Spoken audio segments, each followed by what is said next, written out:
Bismillahirrahmanirrahim. Assalamualaikum warahmatullahi wabarakatuh. Perkenalkan, saya Rizky Fitri Ramadhani dengan NRP 6016-25103. Di mana di sini saya mahasiswa program studi Magister Teknik Geomatika Institut Teknologi 10 November. Pada kesempatan hari ini, saya akan mempresentasikan hasil penelitian tesis saya yang berjudul Pemodelan Konsentrasi Polutan Permukaan dari Data Observasi dan Sentinel-5P menggunakan Google Earth Engine. Penelitian ini dilaksanakan di bawah bimbingan Profesor Muhammad Jailani, STM PhD. Semoga video presentasi ini dapat memberikan gambaran mengenai metode hasil serta kontribusi penelitian dalam pemodelan konsentrasi polutan permukaan menggunakan data satelit Sentinel-5P dan Google Earth Engine. Baik, dilatar belakangi bahwa wilayah metropolitan seperti Jabodetabek ini memiliki aktivitas transportasi dan industri yang sangat tinggi. Hal ini berdampak pada peningkatan konsentrasi polutan seperti CO, NO2, dan juga O3 yang berpengaruh terhadap kesehatan manusia serta ke kualitas lingkungan. Namun pemantauan kualitas udara ini masih dengan stasiun pengamatan yang jumlahnya sangat terbatas, di mana jaringan SPKU DKI Jakarta memang sudah berkembang menjadi 31 titik stasiun yang terintegrasi per 2024.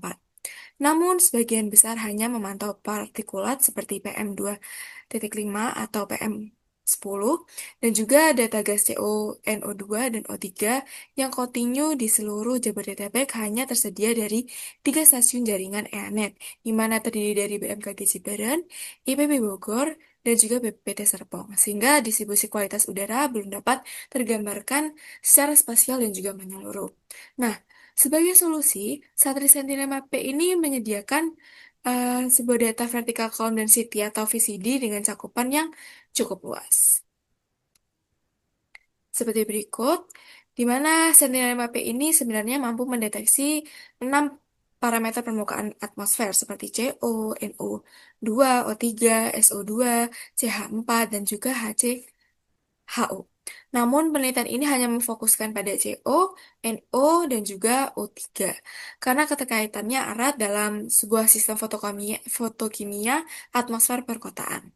Namun di sini VCD adalah sebuah total kolom atmosfer yang bersatuan mol per meter kuadrat, bukan konsentrasi permukaan dalam mikrogram per meter kubik yang terhidup manusia.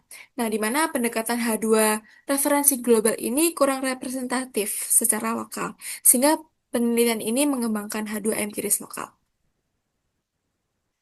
Oke, baik. Di sini terlihat bahwa perbedaan mendasar antara kedua jenis data ini perlu ditegaskan, di mana data satelit VCD ini mengukur total kolom atmosfer dari permukaan hingga puncak atmosfer atau bisa disebut top of atmosfer dengan satuan mol per meter kuadrat. Sementara itu, data in situ ini hanya mengukur sebuah konsentrasi lapisan permukaan sekitar 1 hingga 10 meter di atas tanah dengan satuan mikrogram per meter kubik.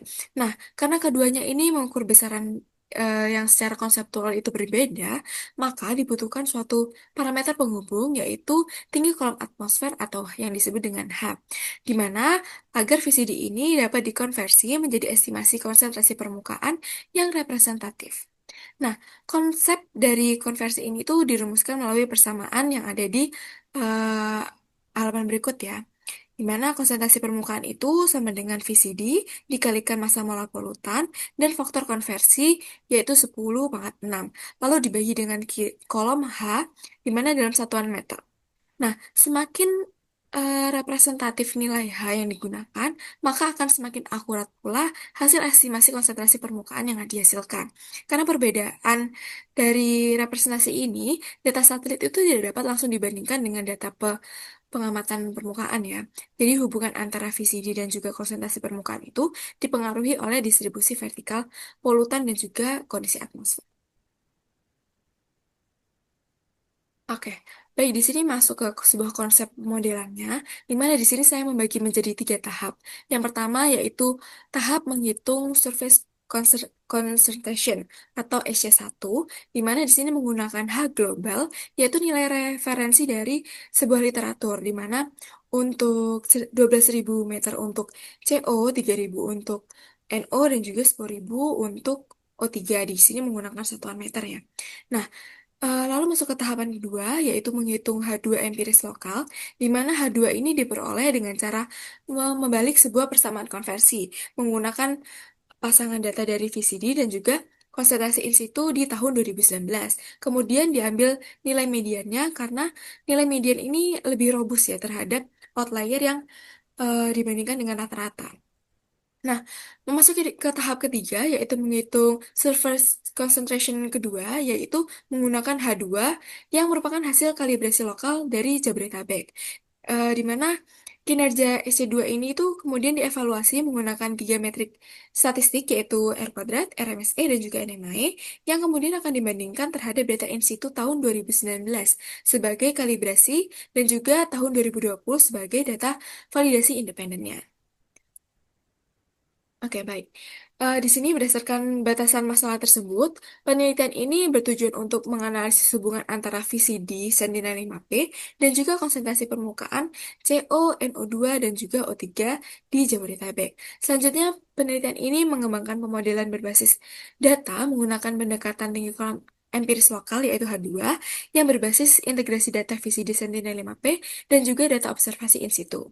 Nah, analisis ini tuh juga dilakukan terhadap distribusi spasial dan juga temporal, serta evaluasi kinerja model menggunakan R kuadrat, RMSE, dan juga NMI. Oke, baik. Di sini selanjutnya yaitu hipotesis penelitian, di mana hipotesis dari penelitian saya itu yaitu adanya hubungan visi di permukaan yang dapat diidentifikasi, lalu juga H2 yang lebih akurat daripada H1 global, lalu yang ketiga adalah CS2 pada kalibrasi 2019 akan mempertahankan performa yang lebih baik saat validasi 2020. Lalu yang terakhir adalah distribusi spasial ini konsisten dengan sumber emisi dan juga dinamika lokal. Nah, penelitian ini dilakukan di wilayah Jabodetabek dengan tiga stasiun kontrol, yaitu eh, dari BMKG Siberang, IPB Bogor, dan juga BPPT Serpong.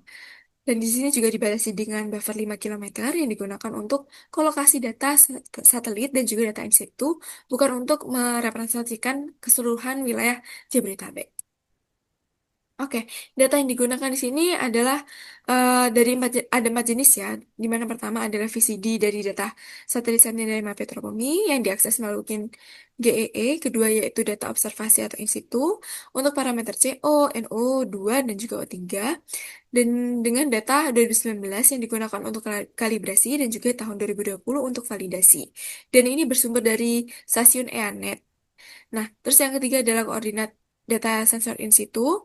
Yang keempat adalah data temperatur yang diambil dari MODIS tahun 2019 saja. Nah, adapun peralatan yang digunakan di sini adalah laptop, lalu Google Earth Engine sebagai platform komputasi awan, lalu ada ArcGIS untuk melakukan pengolahan spasial, Microsoft Office, dan juga untuk melakukan dokumentasi dan analisis pendukung.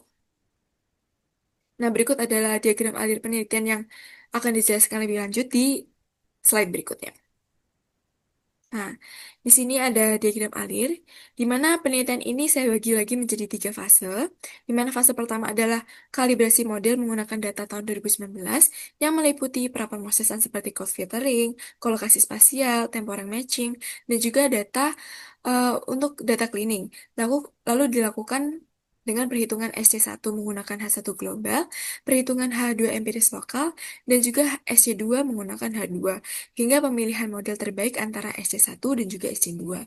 Lalu di fase kedua adalah validasi independen menggunakan data 2020, di mana H2 ini hasil kalibrasi 2019-nya akan diterapkan pada data VCD dan juga in situ 2020. Nah, kemudian hasil estimasinya itu akan divalidasi kembali menggunakan R kuadrat, RMSE, dan juga NMAE, sehingga akan memperoleh model yang tervalidasi dan siap digunakan untuk estimasi jangka yang panjang. Nah, lalu yang terakhir adalah fase ketiga, di mana di sini melakukan implementasi dan juga analisis untuk periode 2019 hingga tahun 2025 secara menyeluruh menggunakan data visi di Sentinel-5 Petropomi di wilayah Jabodetabek menggunakan empat output utama, di mana di sini pertama ada distribusi spasial, analisis tren temporal, dashboard interaktif, dan juga statistik tahunan berupa rata-rata dan juga median konsentrasi. Nah, Di sini bisa dilihat pada tahapan awal dilakukan analisis statistik deskriptif pada data in situ tahun 2019 pada ketiga stasiun pengamatan, di mana secara umum CO di sini menunjukkan peningkatan pada siang hari yang kecil, dan di sini juga NO menunjukkan pola yang lebih bervariasi antar stasiun, sedangkan O3 ini mengalami peningkatan yang paling besar pada siang hari akibat fotokimia yang semakin aktif seiring meningkatnya sebuah radiasi matahari. Nah, sebagai catatan, di sini ada kolom N. Nah, pada kolom N, pada label ini itu merupakan jumlah pasangan data yang valid antara VCD dan juga data in situ. Nah, setelah melalui proses cleaning dan juga filtering, eh, bu- bukan dari jumlah observasi yang mentah gitu loh. Nah, di sini nilainya itu berkisar antara 24 hingga 332 pasangan pada seluruh kombinasi parameter stasiun dan juga sesi dengan selisih yang cukup relatif kecil, sehingga perbandingan performa antar stasiun dan antar sesi setiap eh, datanya itu dapat dilakukan secara valid. Nah, hasil ini akan menunjukkan adanya variasi spasial dan temporal konsentrasi polutan di Jabodetabek yang menjadi dasar pengembangan model pada penelitian ini. Nah, pola yang serupa juga dapat dilihat di data tahun 2020 yang digunakan sebagai data validasi independen, yang juga secara umum itu level konsentrasi CO pada tahun ini tuh sedikit lebih rendah dibandingkan 2019, khususnya di stasiun BMKG dan juga gabungan konsentrasi dengan penurunan aktivitas akibat pembatasan mobilitas selama pandemi COVID, karena pada tahun ini terjadi pandemi COVID. Nah, ketersediaan data 2 tahun ini, 2019, itu sebagai kalibrasi dan 2020 sebagai validasi menjadi dasar penting untuk menguji kemampuan general temporal model H2 empiris lokal yang dikembangkan, yang akan saya bahas lebih lanjut pada selanjutnya. Oke. Jadi di sini terlihat pada slide tersebut, di mana scatter plot ini membandingkan hasil estimasi SC1 menggunakan H1 global terhadap data in situ untuk ketiga polutan pada 2 sesi pengamatan. Nah, garis putus-putus merah ini itu merepresentasikan garis 1:1 ideal, sedangkan garis hitam itu adalah garis regresi hasil estimasi. Nah, terlihat jelas bahwa titik-titik data itu cenderung menumpuk pada SC1 yang relatif rendah dan datar. Lalu jauh dari garis 1:1, terutama pada O3, di mana rentang in situ itu mencapai ratusan miogram per meter kubik, namun SC1 hanya berkisar puluhan. Nah, pola ini mengindikasikan bahwa H1 global secara sistematis itu tidak mampu menangkap sebuah kayak apa ya, indikasi bahwa eh, H1 global ini secara sistematis tidak mampu menangkap variasi konsentrasi permukaan yang sesungguhnya terjadi di lapangan, dan juga akan saya perkuat dengan evaluasi statistik pada slide berikut ini. Nah, di sini terlihat bahwa tabel evaluasi ini menunjukkan nilai R kuadrat untuk SC1 itu mayoritas negatif di seluruh parameter dan stasiun, dengan RMSE untuk CO itu berkisar 248,66 hingga 379,10 mg per meter kubik. Dan untuk O3 itu bahkan mencapai 502,78 hingga 527,02 mg per meter kubik. Nah, nilai R ini negatif itu menunjukkan bahwa model estimasi SC1 itu berkinerja lebih buruk dibandingkan sekedar menggunakan nilai rata-rata data in situ sebagai prediksi. Nah, penjelasan fisiknya itu berkaitan dengan karakteristik masing-masing polutan, di mana CO itu memiliki lifetime atmosfer relatif yang cukup panjang dan distribusi vertikalnya itu lebih homogen, sehingga korelasinya itu sedikit lebih baik dibandingkan NO2 ataupun O3. Nah, sedangkan sebuah NO2 itu sangat terkonsentrasi di lapisan bawah karena cepat hilang gitu kan secara kimia, sehingga total kolomnya itu kecil dan hubungannya dengan in situ itu masih lemah. Sementara O3 itu terbentuk karena fotokimia di lapisan atmosfer, sehingga SC1 untuk O3 itu relatif tinggi, namun data in situ itu sangat bervariasi menyebabkan RMSE itu yang sangat besar, sehingga keseluruhan hasil ini menunjukkan bahwa H1 global itu tidak representatif untuk kondisi atmosfer lokal Jabodetabek. Nah, sebagai variabel pendukung ini, saya juga menganalisis hubungan antara surface concentration satu dengan suhu permukaan atau land surface temperature dari data MODIS. Nah, analisis ini tuh dilakukan hanya untuk melihat apakah suhu permukaan ini dapat menjelaskan variasi konsentrasi polutan hasil estimasi satelit. Nah, scatter plot ini menunjukkan bahwa sebaran titik yang cukup acak ya, dan dengan garis regresi yang landai untuk hampir seluruh kombinasi polutan yang ada di stasiun ini, di mana secara visual itu hubungannya yang terbentuk itu masih lemah dan belum menunjukkan pola yang konsisten. Hasil statistiknya pun mengkonfirmasi bahwa hubungan SC1 dan LST tergolong lemah dengan mayoritas nilai R kuadrat di bawah 0,20, yang artinya suhu permukaan itu belum mampu menjelaskan variasi konsentrasi polutan secara dominan. Nah, hasil ini akan memperkuat sebuah argumen bahwa diperlukannya pendekatan lain yang lebih representatif terhadap kondisi atmosfer lokal, yaitu melalui penggunaan H2 empiris lokal yang akan saya sampaikan berikutnya. Nah, di sini menampilkan hasil perhitungan tinggi kolom empiris lokal atau H2 yang terlihat bahwa H2 ini berbeda cukup jauh dari nilai referensi global H1, di mana CO memiliki H2 sebesar 2,58 km dan juga NO sebesar 0,35 km, yang menunjukkan kedua polutan ini lebih terkonsentrasi di dekat permukaan.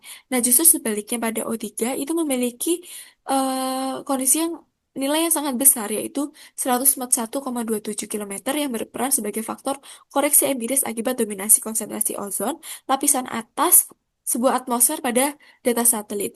Nah, hasil ini menunjukkan bahwa pendekatan H2 lokal ini lebih mampu merepresentasikan kondisi atmosfer Jabodetabek dibandingkan H1 global.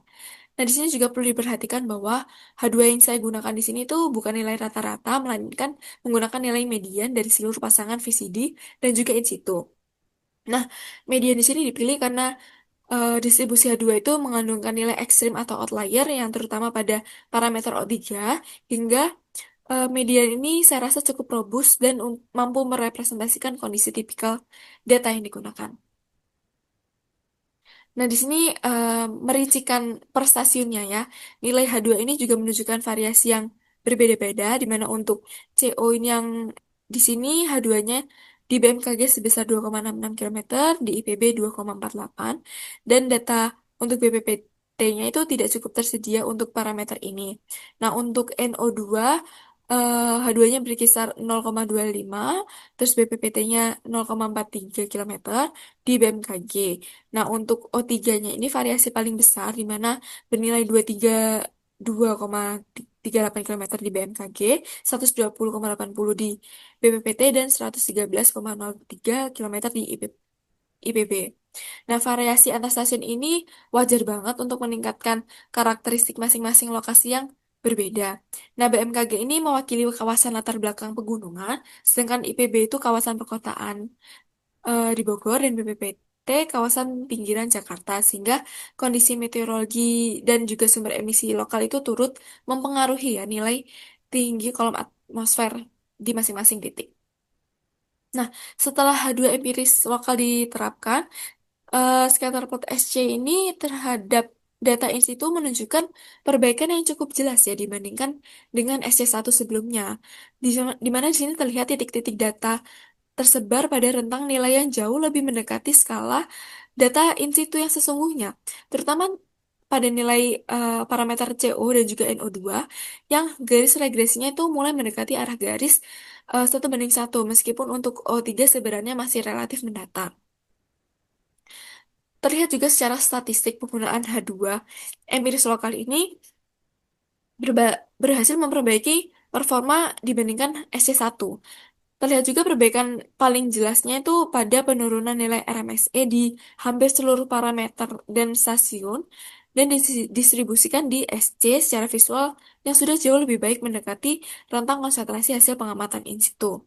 Nah, sebagian besar nilai R kuadrat ini masih rendah atau negatif, yang artinya hubungan linear antara data satelit dan juga pengamatan permukaan itu belum sepenuhnya kuat. Seperti itu.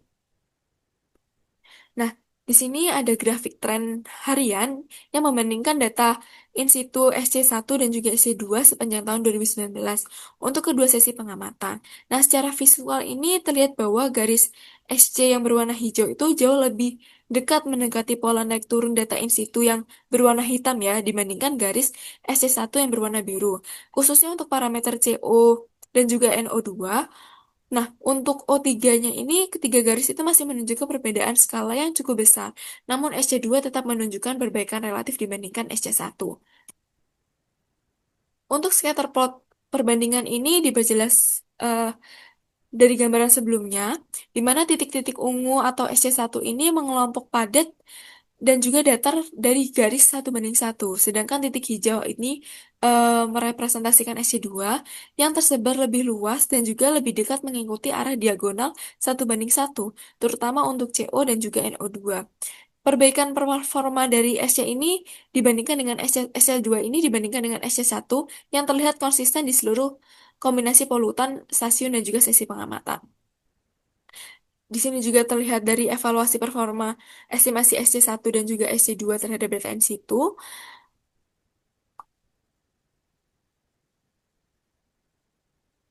di mana tabel ini merekap dan juga merangkum perbandingan performa dari kedua sket surface concentration ini ya secara kuantitatif. Untuk CO NMI-nya itu menurun dari kisaran 75 sampai 78% pada SC1 menjadi 25 sampai 29% pada SC2. Begitu juga dengan RMSE-nya turun dari 248 sampai 379 itu menjadi 92 sampai 143 mikrogram per meter kubik. Untuk NO2, NMI-nya turun dari 82 sampai 91 menjadi 38 sampai 72% dan juga RMSI-nya dari 7 sampai 37 menjadi 4 sampai 23 mikrogram per meter kubik. Nah, untuk O3 ini penurunan yang paling drastis ya, di mana NMI-nya dari 1.352 sampai 2.928% menjadi 56 sampai 116% dan juga RMSE-nya dari 502 sampai 527 menjadi 18 sampai 27 mikrogram per meter kubik. Nah, di sini meskipun R kuadratnya umumnya masih negatif, dari perbaikan yang sangat signifikan pada NMI dan juga RMS ini tuh dapat menunjukkan bahwa H2 empiris lokal itu berhasil mengkoreksi bias skala sistematif yang terjadi pada SCI1, walaupun variabilitasnya dari temporal harian ini belum sepenuhnya tertangkap oleh nilai H2 regional yang bersifat statis. Nah, untuk menguji apakah H2 ini dari hasil kalibrasi 2019 ini benar-benar dapat digeneralisasi untuk menerapkan pada tahun-tahun berikutnya atau tahun 2020 yang independen. Nah, di sini ditunjukkan pada scatter plot yang menunjukkan pola konsisten hasil dari kalibrasi 2019 bahwa titik-titik hijau atau SC2 dengan H2 kalibrasi 2019 ini tetap tersebar lebih dekat ke garis 1:1 dibandingkan titik-titik ungu yang digambarkan pada SC1 dengan H1 referensi global. Dibuktikan secara kuantitatif, hasil validasi 2020 ini menunjukkan bahwa SC2 dengan H2 kalibrasi 2019 ini mampu mempertahankan performa yang lebih baik dibandingkan SC1. Nah, setelah model itu tervalidasi, saya akan menerapkan H2 empiris lokal sebesar 2.580 meter untuk memetakan distribusi spasial konsentrasi CO di seluruh wilayah Jabodetabek periode 2019 sampai 2025 dengan klasifikasi 5 kelas dari 237,6 hingga 458,1 mikrogram per meter kubik. Di sini terlihat pola spasialnya konsisten konsisten ya dari tahun ke tahun bahwa konsentrasi CO itu secara persistem paling tinggi di kawasan utara dan tengah wilayah penelitian, yaitu inti kawasan metropolitan DKI Jakarta dan sekitarnya dengan kepadatan penduduk kendaraan serta aktivitas industri pelabuhan tertinggi. Nah, hal ini sejalan dengan sifat dasar dari CO sebagai gas hasil pembakaran yang tidak sempurna yang semakin banyak dihasilkan pada kondisi lalu lintas padat dan juga sering berhentinya jalan. Nah, sebaliknya, pada kawasan selatan yang berupa perbukitan dan juga pegunungan dengan kepadatan rendah dan juga tutupan vegetasi yang luas menunjukkan konsentrasi ini jauh lebih rendah. Karena lifetime atmosfer itu pada CO itu relatif lebih panjang, berkisar beberapa minggu hingga bulan, yang menyebabkan polutan ini tuh tidak langsung hilang dari sumbernya, melainkan terakumulasi dan membentuk area luas, bukan sekedar titik-titik terkecil yang terisolasi. Di sini juga ada tren bulanan CO yang menunjukkan pola musiman yang berulang. Lalu di sini ada Untuk NO2, di mana H2 empiris lokal yang digunakan itu sebesar 350 meter dengan klasifikasi 5 kelas dari 0,9 hingga 21,277 mikrogram per meter kubik. Berbeda dengan CO yang membentuk area luas, konsentrasi NO ini NOT itu tertinggi hanya terkonsentrasi pada area yang jauh lebih sempit ya, khususnya di wilayah tengah penelitian seperti pusat Jakarta dan sekitarnya. Sementara di sebagian besar wilayah lain itu mendekati batas bawah rentang data.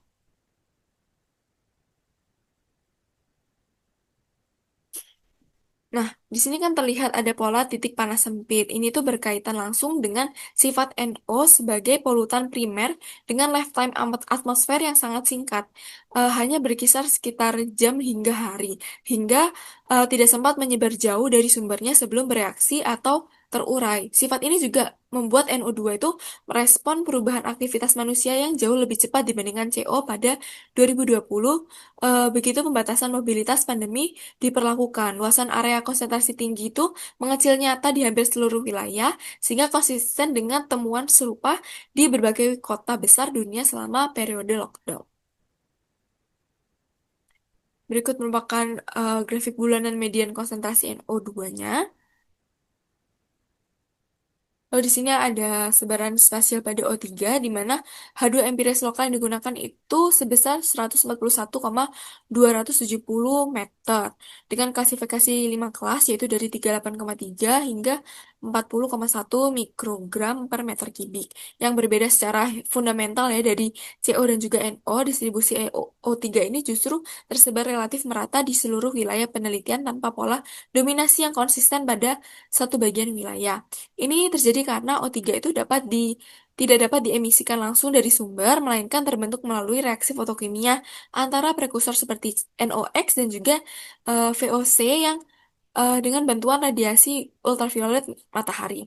Justru di kawasan padat dengan konsentrasi NOx itu sangat tinggi terjadi titration effect, di mana NO itu hasil dari emisi kendaraan langsung yang akan memakan O3 yang baru terbentuk, hingga konsentrasi O3 di pusat kota itu justru akan tertekan.